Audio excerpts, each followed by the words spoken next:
Jaallatamoo obboloota keenya afuuraa yeroo ammaa kana biyya garaagaraa teessanii tajaajila keenya kan TV ergaa fayyinaa toora onlaayinii kanaatiin tamsa'u hordofaa kan jirtan hundi nagaan gooftaa keenya Yesuus Kiristoos bakka jirtanitti biyyaa fi haala keessa jirtan hunda keessatti isiniif haa baay'atu jedha. Akkam jirtu nagaa keessanii foonitti hafuuratti jajjabaattu kadhannaan tajaajilli akkasumas dubbii sagalee Waaqayyoo qayyabachuun isin biratti akkami kunneen kun cimee akka itti fufu abdii guddaan qabaa isin biratti laafee argamuu hin qabu waan ta'eef gooftaaf galanni haa ta'u. Egaa akkuma siruu beektanii tajaajilli TV ergaa fayyinaa toora YouTubetiin FB akkasumas Telegramaatiin yeroo garaagaraatti qabiyyee garaagaraatti tamsa'ee isin qaqqaba. Baay'een keessan laphee guutuudhaan hordofaa akkasumas itti fayyaa fi itti eebbifamaa akka jirtan homaa shakkiin qabnu dhuga ba'iinsi baay'een karaa keessotiin nu qaqqabaatu jira.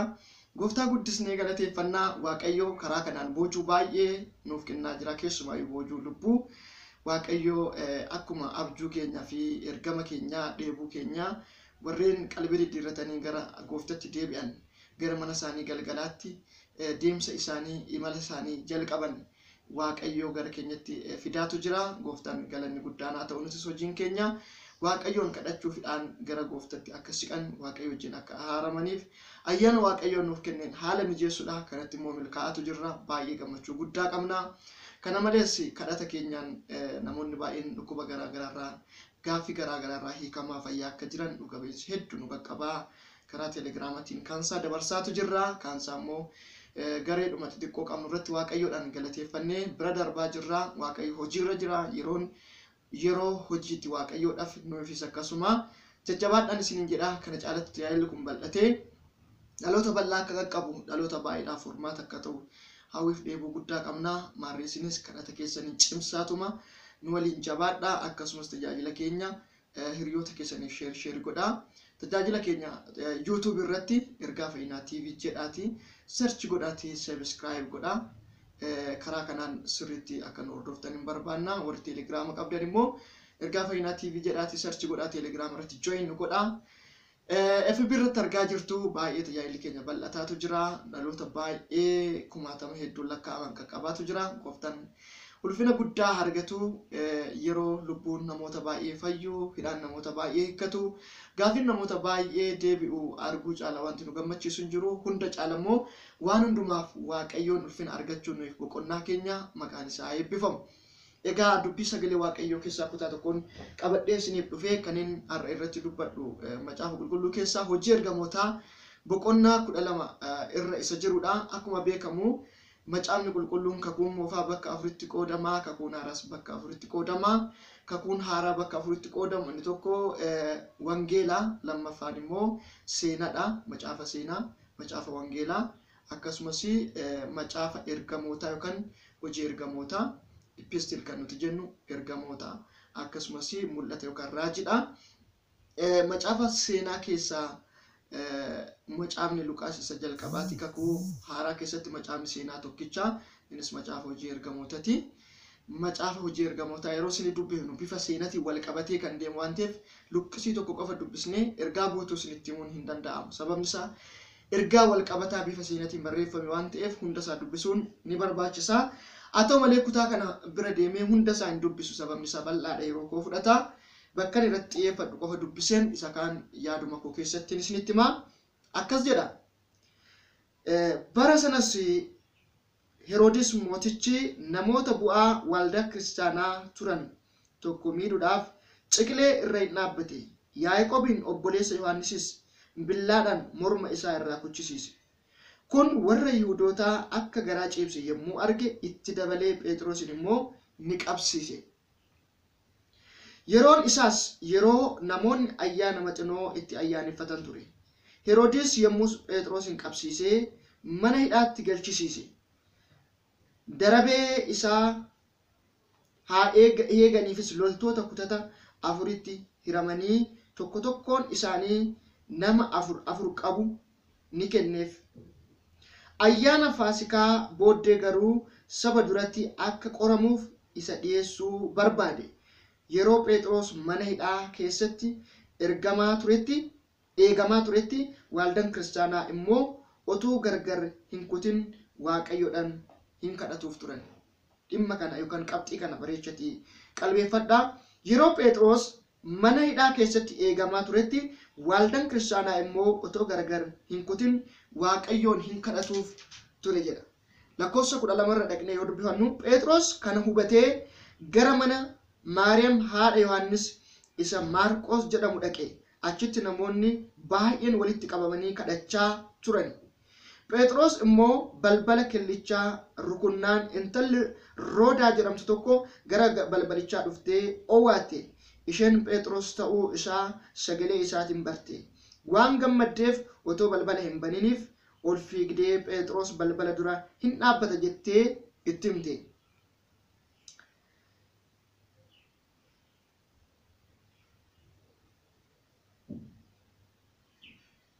Warri kana dhaga'an immoo ati hin maraatte fakkaata isheedhaan hin jedhan. Jecha kanas bareechatii qalbeeffadhaa. Phexros balbala dura hin dhaabbata jettee itti himte. Warri kana dhaga'an immoo maal jedhaniini ati hin maraatte fakkaata jedhaniin isheedhaan. Isheen garuu lakki isuma jettee falmite. Kana irratti isaan egaa'oo ergamaa isa eegu ta'a jedhan. Ammas irra isin deebi'a. Kana irratti isheen deebistee egaa'oo isaanis deebisanii egaa'oo ergamaa isa eegu ta'a hin jedhan. Kana jechuun Phexros hin dhufa jedhanii iyyaanne isa ta'uu hin danda'u jechuu isaaniiti. Inni garuu ittuma fufee balbalicha rukute. Balbalicha yommuu banan Phexros arganii akka abjuu ta'an calluma jedhanii akka dhaggeeffataniif harka milikitaan isaaniif hin kenne jechaatu itti fufa. Gooftaaf galanni guddaan haa ta'u. Mata duree akkas jedhu irratti hin dubbadhu. Kadhattee hin shakkin yookaan erga kadhatteen booda hin shakkin kan jedhudha. Hin kadhanna Waaqayyoon. Abbaa bara baraa, abdii bara baraa, Gooftaa keenya Yesuus Kiristoos tolaaf gaarummaa keef galanni guddaan siif haa ta'u. Yeroo ammaa kana dubbii kee dubbachuufan jira. Akka ta'utti akkan dubbadhu na gargaara. Warri dhaggeeffatanis akka ta'utti sagalee kana dhaggeeffatanii ergaa isaaniif ta'u akka fudhatan ayyaana kee isaaniif baay'isi. Humni nu mormu humna keetiin arguu ta'u. Maqaa Gooftaa Yesuusiin. Ameen. Egaa akkuma mata duree irratti isiniif dubbisee ergaa guyyaa 50ffaa irratti ayyaanni Waaqayyoo, afurri Waaqayyoo, humni Waaqayyoo ergamoota irra dhufeen booda ergamoonni humna fudhatanii bakka garaagaraatti deemanii wangeela labsaa turanii. Yeroo isaan humna afura qulqulluutiin guutamanii wangeela labsanitti lubbuun baay'een fayyaa turanii, hidhaan baay'ee hiikamaa, namoonni baay'een fayyaa turanii. Kanaan immoo hafuuronni hamoonni fi warri hafuurota hamootatti dhimma ba'anii jiruu isaanii gaggeeffatan kisaaraa guddaa keessa galaa turanii. Sodaan guddaanis mandara warra Farisootaa, warra seera eegan, seera cimsan, seeran fayyina jedhan akkasumas warra mana qulqullummaa keessatti nuti luba ofiin jedhan sana biratti sodaan guddaan hin bu'e. Kanarraan ka'e ariitamni guddaan ergamoota irra qaqqabe jechuudha. Gaafa tokko namni Heroodis jedhamu kun bulchaan biyyichaa Yaaqoob qabee mormarraa kuchisiise. Yeroo mormarraa kuchisiisu warri Yihuudoota guddaa gammadan itti tole. Kana argeetu ammallee gammachuu isaanii dabala jedhee Phexrosin qabee mana hidhaatti hin galchisiise. Phexros kun nama Waaqayyooti. Nama dhugaa wangeelaa labsuudha. Phexros qabee gara mana hidhaatti yeroo galchisiisu qulqulloonni naannoo mana Maariyaamiin jiran walitti qabamanii waa'ee Phexros fuula Waaqayyootti hin kadhatu turan. Waaqayyo dinqii godhee, Waaqayyo raajii godhee, humna isaa, ulfina isaa mul'isee Phexrosin kana harka Heroodis akka baasu, akka Yohaannisitti akka ajjeefamu, akka hin duune, akka hin miidhamneef Waaqayyo jidduu akka galu, irree Waaqayyo akka irratti mul'atu dhimmanii garaa guutuudhaan halkan otoo hin rafin, otoo addaan hin kutin Waaqayyoodhaan hin kadhatuuf turan. Maarree hiyyi isaanii, boochi isaanii Waaqayyo bira ga'eera. Kan nama gaddisiisu garuu iyyi isaanii Waaqayyo bira akka ga'e, Waaqayyo iyya isaanii akka dhaga'e isaan qalbeeffanne. Garuu ittuma fufanii kadhachuu isaanii ittuma cimsanii. Yeroo kanatti gara halkan walakkaatti Waaqayyo gara mana hidhaa sana ergamoota isaa ergee Phexrosin baasuudhaaf murteesse. Yeroo Phexros harki isaa lukti isaa hidhamee eegdota jidduu rafee jirutti Waaqayyo ergamaa isaatiin dhaqee Phexrositti dubbate. Phexros bukkee isaa rurrukutanii akka isaan dammaqsanii godhaman. Ergamoonni Waaqayyoos dhaqanii Phexrosin dammaqsan. Phexrosis nahee yeroo ka'utti maaltu loltootatti itti dhufee, tiksootatti dhufee dammaqsaatti beeka malee Waaqayyo akka kanatti isa baasa jedhee yaanne. Inni maaliifin Phexros yeroo hiriyaan isaa Yaaqoob mormi isaa citu argeera waan ta'eef anas nan maaran jedheera inni du'aaf qopheessetu jira. Haa ta'u malee Waaqayyo yeroo sanatti dinqii hojjechuudhaaf karooraaf ajandaa baasee gara Phexrosin dhufee jira. Yeroo isin abdii kutatanitti, yeroo isin harka kennatanitti ilmi Waaqayyoo Yesuus Kiristoos inni waa'ee keessaniif falmu inni isin jiraattaniif immoo yeroo isin hin beeknetti furmaatan gara keessaniin dhufa. Galanni guddaa Waaqayyoof haa ta'u. Nama biraa abdiin cite jechuun Waaqa biraa abdiin cite jechuu miti. Nama biraa dhume jechuun Waaqa biraa dhume jechuu miti. Silumaayyuu amalli Waaqayyoo yeroo nama biraa dhume hojii jalqaba. Galanni guddaan Waaqayyoof haa ta'u. Yeroo sanatti ka'ee kophee isaa akka keewwatu, wayaa isaa akka keewwatuu fi isa ordofee akka deemuuf ergamoonni itti himanii Phexrosis ergamaa sana dhaga'ee kophee isaa keewwatee uffata isaa keewwatee duukaa hin bu'e jechuudha. Balbala tokkoffaa, balbala lammaffaa, balbala sadaffaa amma karri inni xumuraa banamuufitti in hordofe. Sana booddee erga karaa guddaatti baasee ergamaan Waaqayyoo biraa goree inni immoo gara mana hiriyoota isaatii mana warra wajjin tajaajilanii gara mana obboloonni walitti qabamanii kadhataa jiranii sana dhaqe. Asirratti dhimma irratti xiyyeeffachuu barbaade qofa irratti xiyyeeffadha malee ergaa baay'eetu kutaa kana keessa jira. Yeroo gara biraa kutaa kanarraa ergaa garaa qabadhee isin himannu. Maarree dhaqee yeroo inni balbala rukutu mucaan hojjettuun mana sanaa fiigdee dhuftee balbalarra yeroo dhaabbattu eenyu yeroo ishin jettu Phexros sagalee isaa yeroo dhageessu sagalee Phexros ta'uu bartee otoo balbala hin banin fiigdee garam deemte gara namoota sanaatti deemtee gara ergamoota obboloota warra kaanitti deemtee Phexros dhufeera ittiin jette. Baay'ee kan nama gaddisiisu kadhataniiru Phexros haa hiikamu harki Waaqayyoo jidduu agalu Waaqayyo ulfina isaa akka mul'isuuf dhimmanii Waaqayyoon kadhataniiru. Waaqayyo akka isaan dhaga'u kadhataniiru. Yeroo kadhatan Waaqayyoon dhagaa jedhaniitu kadhatanii, Waaqayyoon deebisa jedhaniitu kadhatanii, Waaqayyo Phexrosin harka jara kanaa harkaa hin baasa jedhaniitu kadhatanii malee kadhanni keenya dhaga'amu Waaqayyoon danda'u, Waaqayyoon hojjetu, Waaqayyo Phexrosin hin baasu jedhanii shakkanii miti kan kadhatan.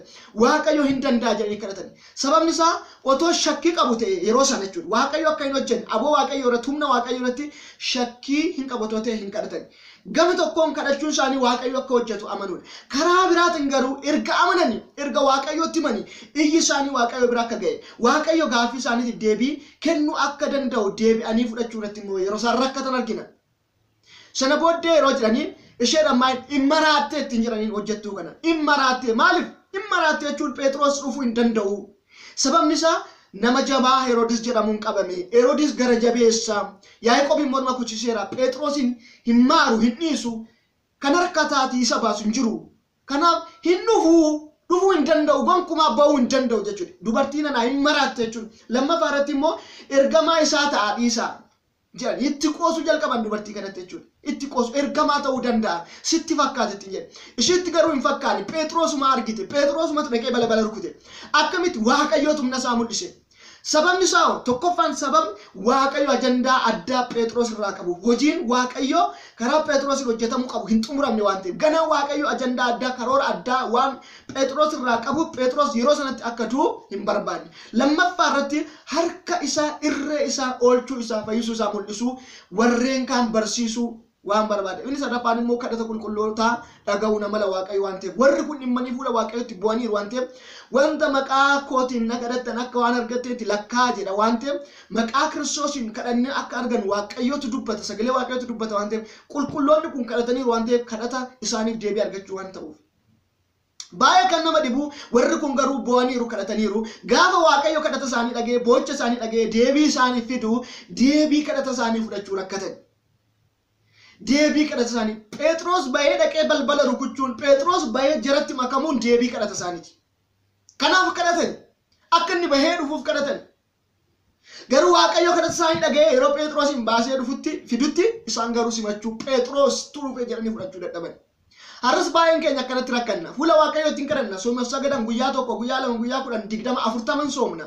Otuma nyaannus soomnee Waaqayyoon hin kadhanna. Erga kadhannee garuu hin irraanfanna.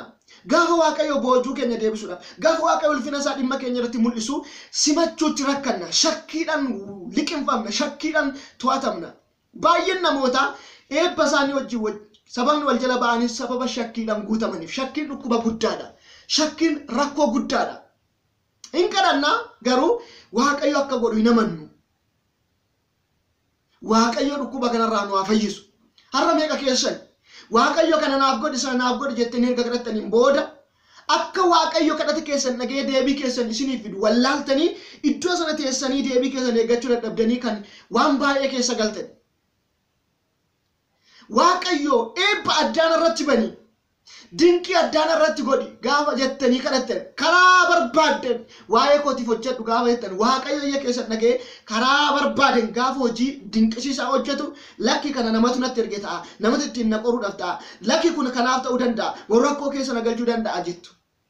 Balbala naabbanii waaqayyo jettanii kadhattu gaafa humna keessan malee yaalii keessan malee dookumentii keessan malee carraa keessan ga'umsa keessan malee balbala addaa tokko banee waaqayyo itti singeessu kana duuba maaltu jira laata jettu kanatti seexanatu na qoruudhaaf fidee laata jettu malee waaqayyo hin danda'a kan kana oliitu hin jettan baay'een namoota hin kadhatu garuu kadhata isaanii booda deebii isaanii abdii guutuuf amantii guutuudhaan hin eeggatan yookaan hin shakkachuudha shakkiin dhukkuba guddaadha maqaa gooftaa yesuus shakkiirraa hiikkadhaa warri kun hin kadhatanii deebii kadhata isaanii garuu fudhachuu dadhaban hin maraatteedhan Phexros dhufuu hin danda'uudhan ergamaa fakkaattii isaati jedhan attam maaliif hin dhufu Phexros hin kadhatanii miti waaqayyotti iyyan miti oolchi of galchi baasi jedhan miti maaliif waaqayyoon baasure iddoo kadhattee jirtaa obboleettii koo iddoo kadhattee jirtaa obboleessa koo erga kadhattee waaqayyo deebii koo hin fida jettee abdii guutuun amantii guutuu waaqayyoon eeggataa hartaa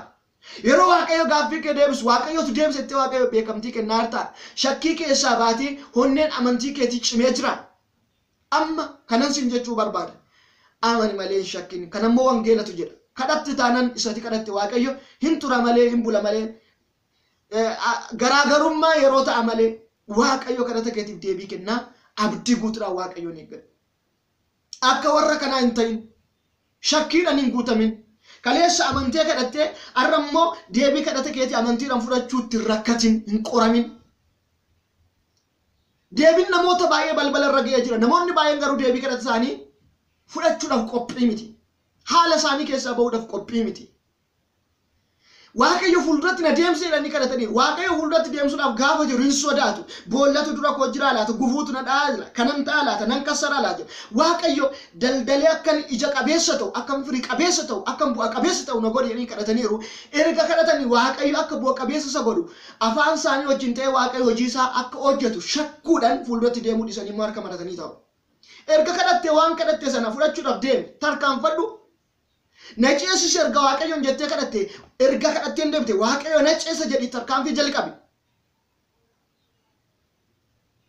itti deemis hin jedhe hin sodaatinis hin jedhe eebba koo harka koo keessa galchi ergettee waaqayyoon kadhattee waaqayyo eebba koo harka koo keessa galcha jedhi harka kee diriirsi fudhachuudha yaa waaqayyo na eebbisettee harka kee diriirsee kadhattee erga kadhatteen booddee harka kee boorsaa kee keessa yoo ta'e harka kee marattee teessa yoo ta'e akkamitti ta'uu danda'a kadhatte taanan deebiin kee akka dhufu amani kadhatte taanan hin shakkin kadhatte taanan itti deemi waaqayyo hin godha